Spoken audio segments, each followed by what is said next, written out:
Halo, perkenalkan kami dari kelompok 9 yang beranggotakan saya Ananda Wahyuni NIM 79. Perkenalkan, nama saya Alfian Januardi Kurniawan, NIM 47. Perkenalkan, nama saya Yuda Pratama, NIM 25.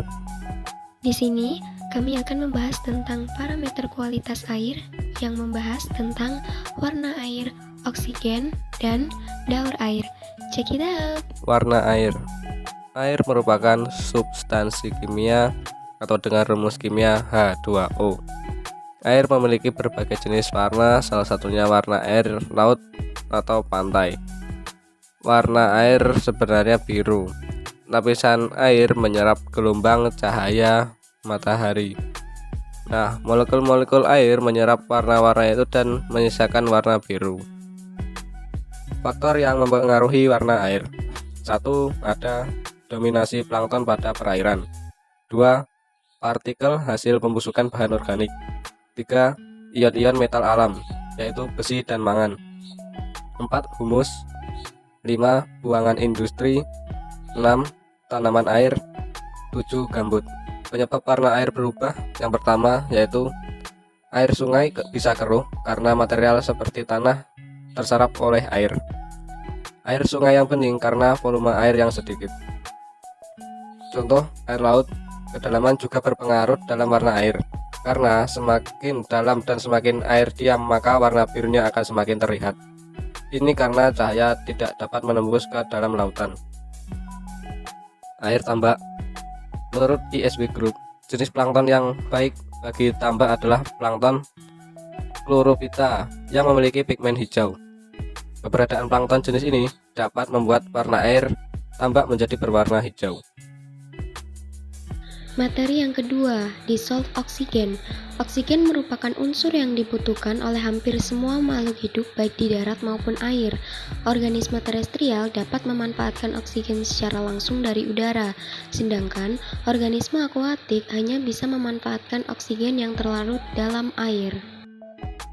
Oksigen terlarut atau dissolved oksigen merupakan salah satu parameter penting dalam analisis kualitas air. Tersedianya oksigen terlarut dalam air sangat menentukan kehidupan di perairan tersebut. Semakin besar nilai DO mengindikasi bahwa air tersebut memiliki kualitas yang bagus. Sebaliknya, jika DO rendah dapat diketahui bahwa air tersebut telah tercemar.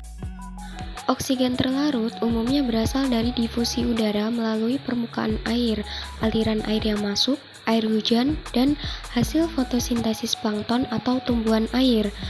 Laju difusi oksigen dari udara bebas ke dalam perairan dipengaruhi oleh suhu air, tekanan udara, salinitas, pergerakan massa air, dan udara seperti arus atau gelombang serta kedalaman air. Peranan oksigen adalah untuk mengoksidasi bahan organik dan anorganik dengan hasil akhir adalah nutrien yang memberikan kesuburan bagi perairan tersebut. Oksigen di dalam air juga berguna untuk mereduksi bahan kimia berbahaya menjadi senyawa lain yang lebih sederhana dan tidak berbahaya.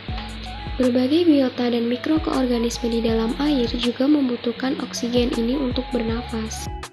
Baku mutu DO untuk kelas 1 yaitu baku mutu untuk air minum adalah 6 mg per liter.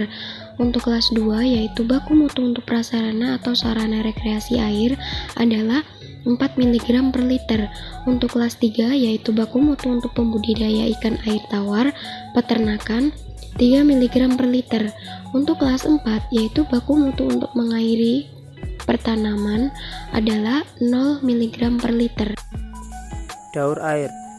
Daur air adalah siklus hidrologi atau daur air yang dikenal juga dengan istilah siklus air adalah sirkulasi air yang menggambarkan pergerakan molekul air atau H2O dari atmosfer ke bumi dan sebaliknya yang tidak pernah berhenti sehingga membentuk rangkaian melingkar perjalanan molekul air di bumi yang disebut siklus.